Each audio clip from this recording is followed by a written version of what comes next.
Hello ನನ್ನ ಆತ್ಮೀಯ ಸ್ನೇಹಿತರೆ ಹಾಗೂ ನನ್ನ ಮುದ್ದು ಮಕ್ಕಳೇ. ಇವತ್ತು ಒಂದು ಪುಟ್ಟ ಕಥೆಯೊಂದಿಗೆ ನಿಮ್ಮ ಜೊತೆ ಭೇಟಿಯಾಗಕ್ಕೆ ಬಂದಿದ್ದೀನಿ. ಒಂದು ಊರಿನಲ್ಲಿ ಅಣ್ಣ ತಮ್ಮ ಇಬ್ಬರಿದ್ದರು. ಅವರು ತುಂಬ ಅನ್ಯೋನ್ಯವಾಗಿದ್ದರು ಮತ್ತು ಅವರು ನೋಡಲಿಕ್ಕೆ ಯಾವಾಗ್ಲೂ ರಾಮ ಲಕ್ಷ್ಮಣರ ಥರನೇ ಪ್ರೀತಿ ವಿಶ್ವಾಸಗಳಿಂದ ಇದ್ದರು. ಹಾಗೆ ಸ್ವಲ್ಪ ದಿನ ಚೆನ್ನಾಗಿದ್ದರು. ಸ್ವಲ್ಪ ದಿನಗಳು ಕಳೆದ ಮೇಲೆ ಅವ್ರ ತಂದೆ ತೀರಿ ಹೋದ ತಕ್ಷಣ ಅಣ್ಣ ತಮ್ಮರು ಮನೆಯನ್ನು ಭಾಗ ಮಾಡಿಕೊಂಡ್ರು. ಭಾಗ ಮಾಡ್ಕೊಳ್ಳುವಾಗ ಎಲ್ಲನೂ ಭಾಗ ಆಯಿತು.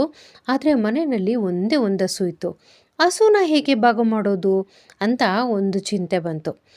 ಆಗ ಮಾತಾಡಿಕೊಂಡು ಇಬ್ಬರು ಒಪ್ಪಂದ ಮಾಡಿಕೊಂಡು ಹಸುವಿನ ಮುಂದಿನ ಭಾಗ ಅಣ್ಣದ್ದು, ಹಸುವಿನ ಹಿಂದಿನ ಭಾಗ ತಮ್ಮಂದು ಅಂತ ಮಾತಾಯಿತು. ಹಾಗೆ ಅಣ್ಣ ಅದಕ್ಕೆ ಚೆನ್ನಾಗಿ ತಿನ್ನಿಸಿ ನೀರು ಕುಡಿಸಿ ಮತ್ತು ಎಲ್ಲ ಪೋಷಣೆಗಳನ್ನ ಮಾಡ್ತಾಯಿದ್ದ. ಆದರೆ ಹಿಂದೆ ತಮ್ಮ ಎಲ್ಲ ಸಿಕ್ಕ ಹಾಲುಗಳನ್ನೆಲ್ಲ ತಗೊಂಡು ಮಾರಿ ದುಡ್ಡು ಸಂಪಾದನೆ ಮಾಡ್ತಾಯಿದ್ದ. ಆದರೆ ಇವನಿಗೆ ಏನೂ ಅದರಿಂದ ಫಲನೇ ಇರಲಿಲ್ಲ ಅಣ್ಣಂಗೆ.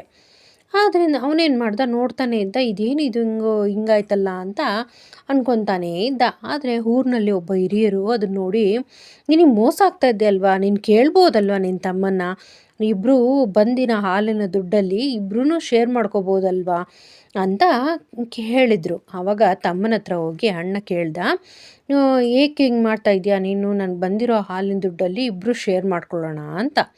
ಅದಕ್ಕೆ ತಮ್ಮ ಸುತ್ರ ಮುಪ್ಪಲಿಲ್ಲ. ಅಂತ ಅಂದ. ಅದಕ್ಕೆ ಒಂದು ದಿನ ಹಸುವಿನ ಹಾಲು ಕರಿಬೇಕಾದ್ರೆ ಅಣ್ಣ ಏನು ಮಾಡ್ದ, ಹಸುವಿನ ಕೋಡನ್ನು ಹಿಡಿದು ಸ್ವಲ್ಪ ಜಗ್ದ, ಅದು ಕೋಪ ಬರೋಂಗೆ ಮಾಡ್ದ. ಆವಾಗ ಹಿಂದಿನಲ್ಲಿ ಹಾಲು ಕರಿತಾ ಇದ್ದ ಅವನ ತಮ್ಮ ಅದ್ರ ಹಸುವಿನ ಬಾಲ ತೆಗ್ದಿದ್ದ ರಪ್ಪನ್ನು ಹೊಡಿತು. ಆವಾಗ ಅವನ ಕರೆದಿದ್ದ ಹಾಲು ಮತ್ತು ಅವನಿಗೂ ಏಟಾಯಿತು. ಆ ಕರೆದಿದ್ದ ಹಾಲೆಲ್ಲ ಚೆಲ್ಲೋಯ್ತು. ಅದರಿಂದ ಅವನಿಗೆ ಬುದ್ಧಿ ಬಂತು, ಅಯ್ಯೋ ಹೌದಲ್ವಾ, ನಮ್ಮಣ್ಣ ಹೇಳಿದ್ದು ನಿಜಾನೇ, ನನ್ನ ಹತ್ರ ಮಾಡಬಾರ್ದಾಗಿತ್ತು ನಮ್ಮಣ್ಣನಿಗೆ. ಸೊ ಯಾವಾಗ್ಲೂ ಯಾರಿಗೂ ತೊಂದರೆ ಕೊಡೋಕ್ಕೋಗ್ಬಾರ್ದು, ನಮಗೆ ಒಳ್ಳೇದು ಮಾಡೋಕ್ಕಾಗಲಿಲ್ಲ ಅಂದರೂ ಕೆಟ್ಟದ್ದಂತೂ ಮಾಡಬಾರ್ದು ಅಂತ ಹೇಳ್ತಾರಲ್ವಾ. ಸಬ್ರ್ ಕಾ ಫಲ್ ಹಮೇಶಾ ಮೀಠಾ ಹೋತಾ ಹೈ ಅಂತ.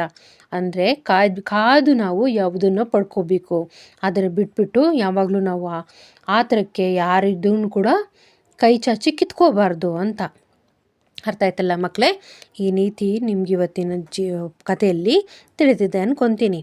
ಇವತ್ತಿನ ಈ ಕತೆ ನಿಮ್ಗೆ ಇಷ್ಟ ಆದಲ್ಲಿ ಪ್ಲೀಸ್ ಲೈಕ್ ಮಾಡಿ, ಶೇರ್ ಮಾಡಿ, ಸಬ್ಸ್ಕ್ರೈಬ್ ಮಾಡಿ ಎಲ್ಲ. Thank you.